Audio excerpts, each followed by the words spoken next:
miracle de la parole. Amen. Le texte que nous venons de lire a un point qui le caractérise. C'est son ambivalence. Vous savez, il a été interprété de plusieurs manières. Vous allez voir que il a aussi été à l'origine de certaines doctrines que nous vivons aujourd'hui. Amen. Parce que pour certains, ils ont lu ce passage, et ce qu'ils ont retenu, c'est l'action de Marie auprès de son fils, et ils en ont déduit que pour mieux obtenir quelque chose du Seigneur, il fallait passer par Marie. Amen. Amen. Et un autre a pu lire ce passage parce qu'on parle là du miracle de la transformation de vin, pense que le vin est permis, puisqu'il va vous dire, Christ lui-même l'a transformé, l'eau en vin. Et c'est un passage, je vous assure, il est connu de tout le monde. Même ceux qui n'ont pas encore lu la Bible savent que quand on l'a dit, il y a un passage où Christ a changé l'eau en vin. Amen. Un autre va vous dire, oui, vous n'allez pas vous interdire des festivités. Christ allait à la fête. Mais la vérité, c'est que les paroles que Christ nous a dites sont esprit et vie. Alors lorsque nous sommes en face d'une parole, essayons de chercher la quintessence. Quelle est la pensée de Dieu? Quel est le message que Dieu voulait nous retransmettre à ce niveau? C'est donc pour cette raison que nous devons non pas lire cette parole avec des yeux physiques, mais nous devons rentrer dans notre esprit. Amen. Et lorsque moi je lisais ce passage, mon esprit m'a conduit sur deux aspects précis. J'ai vu là des vases. Je me suis dit, tiens, des vases. Et j'ai tout de suite compris qu'il s'agissait de l'homme. Parce que l'apôtre Paul qualifie l'homme, l'être que nous sommes, comme un vase de terre. Amen. J'ai aussi vu là l'eau. Et nous savons tous que l'eau, c'est la parole de Dieu. Amen. Et ces deux choses, ce sont les deux choses sur lesquelles je vais essayer d'attirer l'attention des uns et des autres.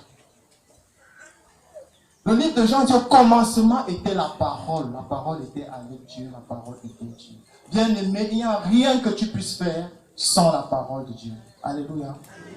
Beaucoup de gens pensent parfois qu'ils peuvent obtenir un miracle de la part du Seigneur hors de la parole de Dieu. Je vais vous raconter une histoire dans la Bible. Un jour, Christ a fini de prêcher. Il a demandé à ses disciples de traverser, d'aller de l'autre bord. La Bible déclare que lorsqu'ils étaient en train de naviguer, ils ont commencé à aller contre courant. Donc le vent s'est levé, il y a eu un vent contraire. Et Christ est allé vers eux marchant sur les eaux. Ils ont pris peur, croyant que c'était un fantôme. Christ leur a dit, n'ayez pas peur, c'est moi. Et qu'est-ce que Pierre dit? Pierre dit, Seigneur, si c'est toi, ordonne que je vienne vers toi. Christ a dit, viens. Bien-aimé, et ce jour, nous voyons tous dans la Bible qu'un homme, comme vous et moi, a marché sur les eaux.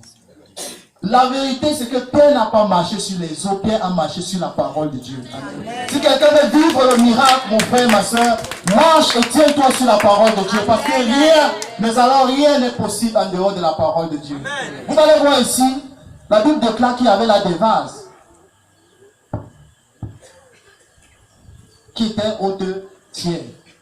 Et le tout n'est pas d'avoir la parole, mais il faut être rempli de la parole. Parce que pour contenir, pour maintenir, pour garder le miracle que tu as reçu, pour garder la délivrance que tu as reçue, il faut que tu sois rempli de la parole. Lorsque tu vas à la délivrance et qu'on t'enlève quelque chose, il faut automatiquement que quelque chose remplace cette chose qui a été ôtée. Et la seule chose qui puisse remplacer cette chose, c'est la parole de Dieu. Nous connaissons tous l'histoire quand le Christ dit, quand un homme, un démon sort de quelqu'un, il s'en va, il va errer. Ça est là. Mais il revient à lui-même, dit que, mais qu'est-ce que je fais ici? Alors que j'ai mon château là-bas. Il vient, il se rend compte que la maison est vide. Tu as regardé ta maison vide, tu n'as pas rempli de la parole. La Bible dit qu'il va chercher 7 autres démons. Et ta condition devient pire que la première. Pour conserver ton miracle, pour conserver ta guérison, pour conserver ta délivrance, bien-aimé, il faudrait qu'aussitôt que l'esprit est sorti, un esprit impur, il faut que l'esprit du Seigneur entre au travers de la parole. Alléluia. Amen. Et par-dessus